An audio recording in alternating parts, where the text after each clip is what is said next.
বাংলাদেশের রাজনীতি অঙ্গনে তীব্র আলোচনা, এবং এই জাতিসংঘের মানবাধিকার কমিশনের রিপোর্টকে আমরা বলছি একরকম চ্যালেঞ্জ করে শেখ হাসিনা চিঠি দিয়েছেন। আপনার কাছে জানতে চাই যে এটা তাৎপর্যটা কি এবং পরবর্তী কোনো এইটা ডেভেলপমেন্ট। তাৎপর্য। ধন্যবাদ আপনাদের সকলকে আমার তরফ থেকে ঈদের শুভেচ্ছা। যেটা আপনি যে প্রশ্নটা করেছেন এটা ঘটনা, যেটা আমাদের কিছু গণমাধ্যমে ইতিমধ্যেই রিপোর্ট প্রকাশিত হয়েছে। সেটা হচ্ছে যে তারা যে ভোলকার যে রিপোর্ট দিয়েছিলেন, যেটার ভিত্তিতে অ্যাকচুয়ালি আন্তর্জাতিক অপরাধ ট্রাইব্যুনালে শেখ হাসিনার যে বিচার হয়, সেই বিচারে কিন্তু মূলত নির্ভর করা হয়েছিল এই ভোলকারের রিপোর্টের ভিত্তিতে। তো উল্লেখও আছে সেই জাজমেন্টের। যদিও সেই ভোলকারের রিপোর্টকেই ভিত্তি করেই কিন্তু যে জাজমেন্ট হয়, সেই ভোলকারই তিনি বলেছিলেন যে 1400 গণহত্যার জন্য শেখ হাসিনাকে দায়ী করা। কিন্তু এই আইনজীবীরা যেটা ভোলকারের কাছেই লিখেছেন, যে সেটা হচ্ছে যে আপনার এই তথ্যটা সঠিক নয়, বা কোথা থেকে পেলেন 1400, তার কারণ হচ্ছে যে বাংলাদেশের যে ইউনিট সরকারের সময় যে গেজেট নোটিফিকেশন হয়েছিল, এই গেজেট নোটিফিকেশনে 800 কিছু বেশি যারা মারা গিয়েছেন তাদের তালিকা ছিল, কিন্তু 1400 তালিকা ছিল না। গেজেট নোটিফিকেশন আজ পর্যন্ত হয়নি, বা পরবর্তীকালে ওই গেজেট নোটিফিকেশনকে সংশোধন করে 1400 জনের তালিকা এখনো পর্যন্ত প্রকাশ হয়নি বলেই আমরা জানি। সেইটার ভিত্তিতে ভোলকারের রিপোর্টকে চ্যালেঞ্জ করার অর্থ হচ্ছে যে আন্তর্জাতিক অপরাধ ট্রাইব্যুনালে যে বিচার হয়েছিল, সেই বিচারটা আসলে আদতে প্রহসন। কারণ তথ্যই যদি ভুল থাকে, একটা ভুল তথ্যের বিরুদ্ধে বিচার হলো, এখন কাকে গণহত্যা বলা হবে? 800-কে না 1400-কে, নাকি 71-এর সময় যে লক্ষ লক্ষ হত্যা হয়েছিল, তার সঙ্গে যে যুদ্ধ অপরাধের সঙ্গে সাধারণ অপরাধকে এক জায়গায় নিয়ে, এগুলো আইনি বিষয়, আইনি বিতর্ক রয়েছে। ফলে এটা এক ধরনের, এখন তাতে কি তথ্য কি দাঁড়াবে, তার রায় কি দাঁড়াবে, তার পরিস্থিতি কি হতে পারে, এর আগেও কিন্তু তারা একটা ওই আর্টিকেল 4 অনুসারে একটা আবেদন শেখ হাসিনার পক্ষ থেকে করা হয়েছিল একবার। তো সেটারও কোনো কিন্তু আমরা কিছু শুনিনি এখনো পর্যন্ত। এটার রিপোর্ট জমা পড়েছে। এখন ভোলকারের অফিস এই বিষয়ে কোনো মন্তব্য করেন কিনা সেটা দেখার অপেক্ষায় আছে। কিন্তু এটাকে আমি বলছি, এটা রাজনৈতিক ভাবে একটা ব্যবহার করা আওয়ামী লীগের পক্ষে, যে তার বিরুদ্ধে একটা অসত্য অভিযোগের ভিত্তিতে, এবং তাকে জোর করে একটি আদেশ দেওয়া হলো। এই আদেশে আরো কাউকে দেওয়া হয়েছে, প্রত্যেকটাই হচ্ছে সঠিক তথ্যের ভিত্তিতে নয়। এটাকে রাজনৈতিক দিক থেকে বাংলাদেশে প্রচার কতটা হবে সে নিয়ে সন্দেহ আছে, কারণ বাংলাদেশে তো আওয়ামী লীগের সংবাদ প্রকাশ করাটাই অপরাধ, ফলে সেখানে তো মিডিয়া করতে পারছেন না। এবং সেই জন্য অন্যান্য গণমাধ্যম, ভারতের গণমাধ্যম, তারা এগুলো প্রকাশ করছেন, এবং সেটা সকলেই জানেন যে এই রিপোর্ট প্রকাশ হবে, এই গণমাধ্যম থেকে বাংলাদেশের মানুষ নিয়মিত ভারতের গণমাধ্যম গুলোকে অনুসরণ করেন, ফলে তারাও জানতে পারছেন বা পড়বেন। এই বলুন, পূর্ণিয়া সাহেব। আমাদের সামনে কিছু খবর আছে, আমরা খবরগুলো আমাদেরই একজন খুব বড় দায়িত্বশীল সম্পাদক তিনি প্রকাশ করছেন। আমি ইচ্ছা করে নাম কোট করছি না, কিন্তু এটা নিয়ে আলোচনা হচ্ছে আমাদের দেশে। তিনি বলছেন শেখ হাসিনা পদত্যাগ করতে চেয়েছিলেন, কিন্তু পদত্যাগ পত্র দিতে পারেননি। 3 পৃষ্ঠার এই পদত্যাগের কারণ উল্লেখ ছিল, শেষমেশ ভ্যানিটি ব্যাগে করে সেটি নিয়ে যান। এটা হলো একটা আলাপ। শেখ হাসিনা পদত্যাগ পত্র নিয়ে বাংলাদেশে এর আগে অনেক শক্তিশালী আলাপ হয়েছে, এই পদত্যাগ পত্রটি বাংলাদেশে খুঁজে পাওয়া যায়নি। আরেক জায়গায় আমাদের এই সিনিয়র সাংবাদিক উনি বলছেন যে সর্বশেষ শুনেছি উনি শেখ হাসিনা ওনার ছেলেকে কিংবা মেয়েকেও দায়িত্ব দিতে চান না, কতদিন বেঁচে আছেন শেখ হাসিনা তিনিই থাকবেন। এই দুইটা সাবজেক্টের প্রতি আমাদের আগ্রহ আছে, শেখ হাসিনার পদত্যাগ পত্র এবং তার নেতৃত্ব নিয়ে এর আগেও কথা হয়েছে। রিফাইন্ড আওয়ামী লীগ চায়, কেউ বাংলাদেশ প্রস্তাব দিয়েছে। আমি আরো স্পেসিফিক করে বলবো, আপনি শুনেছেন যে রিফাইন্ড আওয়ামী লীগ হলে, উইদাউট শেখ হাসিনা আওয়ামী লীগ হলে এই 26শে 12 ফেব্রুয়ারি যে নির্বাচন, এই নির্বাচনে আওয়ামী লীগকে অংশগ্রহণ করার সুযোগ দেওয়া হতো। আপনার কাছে এই 3টা বিষয় আমি একটু জানতে চাই। একসাথে প্রশ্ন তুলে ফেললাম, আপনি না থাকলে আমি আবার করে দেবো। না, আপনি মোটামুটি যদি মনে থাকে তাহলে বলবো আর কি। সেটা হচ্ছে যে প্রথম প্রশ্ন হচ্ছে যে শেখ হাসিনা যতদিন আছেন ততদিন তিনি, দেখুন এর আগেও একটা ইন্টারভিউ তিনি আমাদের দিয়েছিলেন। তখনও তিনি বলেছিলেন যে তিনি কিন্তু পদত্যাগ করেননি, এবং সেটা ঘটনাবহুল সেই ঘটনার দিনগুলো যদি সবাই জানেন, এমনকি আপনাদের দেশের রাষ্ট্রপতি যে সাক্ষাৎকার দিয়েছেন সেখানেও কিন্তু তিনি বলেছেন যে তিনি অপেক্ষা করছিলেন, কিন্তু শেষ পর্যন্ত প্রধানমন্ত্রী শেখ হাসিনা আসেননি তার কাছে, কারণ পদত্যাগপত্র রাষ্ট্রপতির কাছে করতে। আপনাদের বাংলাদেশের গণমাধ্যমেই সাক্ষাৎকার প্রকাশিত হয়েছে, দীর্ঘ আহ সাক্ষাৎকার এবং দুদিন ধরে। তাতে প্রসঙ্গ রাষ্ট্রপতি স্বয়ং বলেছেন। ফলে রাষ্ট্রপতির কথাটাই সঠিক বলে ধরে নিতে হবে। আর দ্বিতীয়ত শেখ হাসিনা আমাদের বলেছেন, আমি যদি সেটাকে বাদও দিই তাহলে বলতে হবে রাষ্ট্রপতি নিজে বলেছেন তিনি কোনো পদত্যাগপত্র পান। দ্বিতীয়ত আওয়ামী লীগের যে শুদ্ধিকরণ ইত্যাদি বিষয় চলছে, রিফাইন্ড আওয়ামী লীগ বলতে যাওয়া যাচ্ছে, যেটা শেখ হাসিনা সম্পর্কিত ইন্টারভিউতে বলেছেন যে এটা বিরোধীদের বোঝা। রিফাইন্ড তো আওয়ামী লীগ সবসময় হয়েই থাকে, তাকে তো পরিশুদ্ধ করাই হয়। সেটা একটা নিরন্তর প্রক্রিয়া। এই প্রক্রিয়াটা হঠাৎ আজকে শুরু হবে এরকম না, অতীতেও করা হয়েছে। যদি প্রত্যেকটা আওয়ামী লীগের ইতিহাস কেউ দেখেন, প্রত্যেকটা ক্যাবিনেট গঠনে কিন্তু শুদ্ধিকরণ হয়েছে, বা কেউ বাদ গেছেন, নতুন কেউ এসছেন। সর্বশেষ 2024-এও যেটা হয়েছে, অতীতের অনেকে বাদ গেছেন, নতুন অনেক লোক এসছে। এখন এগুলো এই ঝাড়াই বাছাই প্রক্রিয়াটা আওয়ামী লীগ করে থাকে, তার মন্ত্রিসভা গঠনও করে থাকে। হ্যাঁ, এটা ঘটনা। এটা আমি নিশ্চিত করেই বলতে পারি যে শেখ হাসিনা তিনি চান যে তিনি যতদিন বাইরে আছেন এবং তারপরে যদি তিনি দেশে ফেরার সুযোগ, সেই দিন পর্যন্ত তিনি অবশ্যই নেতৃত্বে থাকবেন। নেতৃত্বে একটাই কারণে থাকবেন, সেটা হচ্ছে ভবিষ্যৎ যে আওয়ামী লীগের কাঠামো সেটা তিনি তখন ঘোষণা করবেন। এখন আমি জানি না যে শেষ পর্যন্ত তিনি, বাংলাদেশের মানুষ, তৃণমূল স্তরের কর্মী, তারা কিন্তু সবসময় চান একটা রিফাইন প্রক্রিয়ার কথা, কিন্তু খুব একটা মিডিয়ায় আলোচিত হয়। লক্ষ্য করে দেখবেন বিভিন্ন জায়গায় জেলায় কিন্তু ছাত্রলীগের কমিটিগুলো প্রথম পুনর্গঠিত হচ্ছে, এবং ছাত্রলীগের কমিটিগুলো পুনর্গঠিত যে হচ্ছে, সেক্ষেত্রে কিছু কিছু ভুল ত্রুটি সমালোচনাও আসছে না, এই যে তা নয়। আমি বলতে পারি ব্যক্তিগতভাবে, আমার কাছেও অভিযোগ এসছে যে কুষ্টিয়ার যে কমিটি তৈরি হয়েছে, সে কমিটিতে একজনও হিন্দু কোনো ছাত্র প্রতিনিধি নেই। এটা প্রশ্ন উঠেছে আওয়ামী লীগের মধ্যে, এবং সর্বোচ্চ নেত্রীর কাছেও পৌঁছেছে বিষয়টা। তো শুনছি যে এক্ষেত্রে ছাত্রলীগের নেতা, তারা অসহায় বোধ করছেন। তাদেরকে যারা কুষ্টিয়া জেলার রাজনীতি পরিচালনা করেন, তারা যে তালিকা পাঠিয়েছেন, সেই তালিকাটাই শেখ হাসিনার তালিকা, এই বলে প্রকাশ করতে হচ্ছে। আমি নিজে কথা বলেছি ছাত্র লীগের সভাপতির সঙ্গে, তাকে জানতে চেয়েছিলাম। তিনি বলেছেন যে দাদা, একটা সংক্ষিপ্ত কমিটি, ভবিষ্যতে নিশ্চিত যখন পূর্ণাঙ্গ কমিটি প্রকাশিত হবে তখন নিশ্চয়ই হিন্দু সম্প্রদায়ের প্রতিনিধিরা এতে প্রতিনিধিত্ব পাবেন, কিন্তু প্রথম পর্যায়ে কেন পেলেন না সেটাই প্রশ্ন। কুষ্টিয়া লালনের জায়গা, রবীন্দ্রনাথের বাড়ি, সেখানে কোন ছাত্রলীগের হিন্দু তারা কি এগিয়ে আসেন না? কিন্তু এটা ঘটনা যে বহু ছাত্রলীগের কর্মীরা তারা কিন্তু এগিয়ে আসছেন এবং কমিটিতে আসছেন, তারা সব জেনেও যে ছাত্রলীগ নিষিদ্ধ, এটা কিন্তু একটা ইতিবাচক দিক, এটা অস্বীকার করা যাবে না। আমার মনে হচ্ছে যেটা, যে কথাটা আপনারা বলছেন, আওয়ামী লীগের পরিশুদ্ধীকরণ বা পুনর্গঠনটা তৃতীয় স্টেপ। প্রথম স্টেপ হচ্ছে ছাত্রলীগ, তারপরে হচ্ছে যুবলীগ, তারপরে হচ্ছে কিন্তু আওয়ামী লীগ।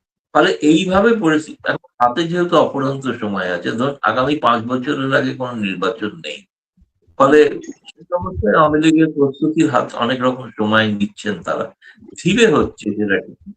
কিন্তু এইটা ঘটনা যে, তবে এই সময় কিন্তু যারা পরীক্ষিত, বিশেষ করে বাংলাদেশে আছেন, সেই সব নেতাকর্মীদের প্রতি যাতে নেতৃত্ব তাদের প্রতি গুরুত্ব দেন, সে ব্যাপারটা কিন্তু এখানকার নেতৃত্ব সেটা নিয়ে ভাবনা চিন্তা করছেন। সেটা করছেন না তা না, কারণ আমার সঙ্গে নিয়মিত কথা হয়, আমার যোগাযোগ আছে। শেখ হাসিনা ছাড়াও সকলের সাথে কথা হয়, অন্য সকলের সাথে নিয়মিত কথা হয়ে থাকে।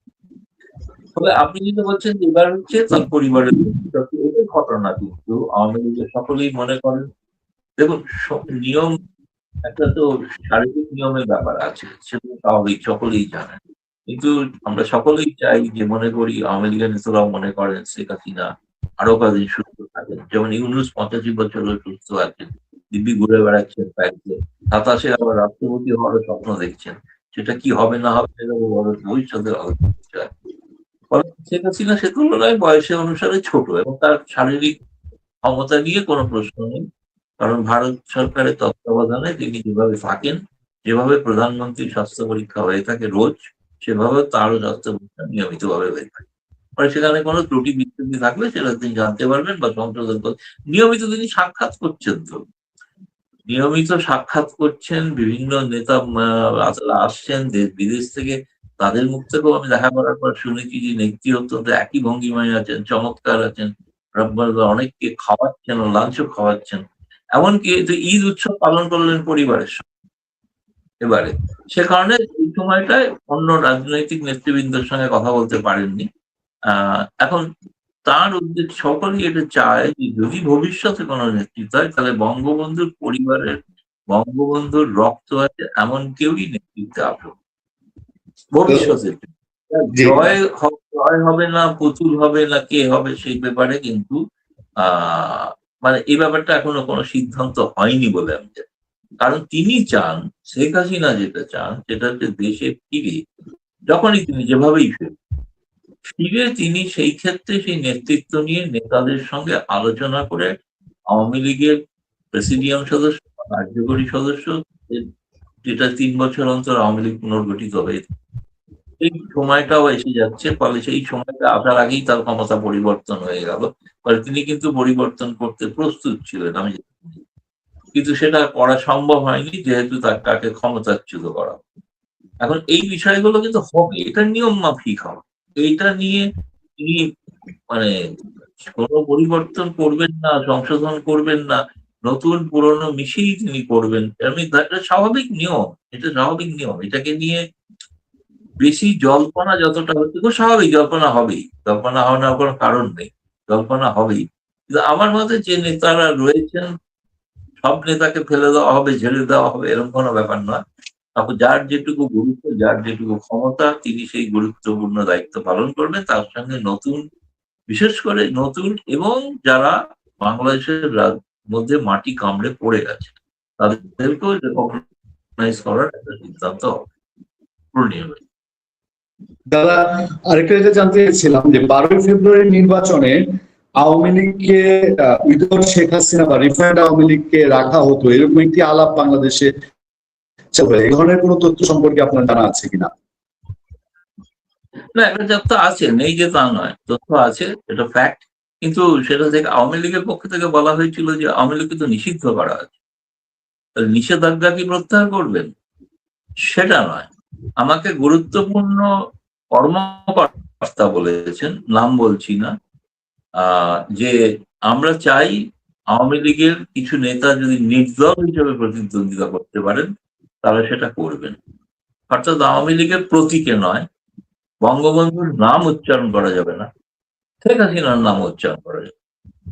এরকম কোন শর্ত কোন সভ্য সমাজে, কোন একটি গণতান্ত্রিক দল যারা দেশের স্বাধীনতা এনে দিয়েছে তাদের পক্ষে কি এটা মেনে নেওয়া সম্ভব?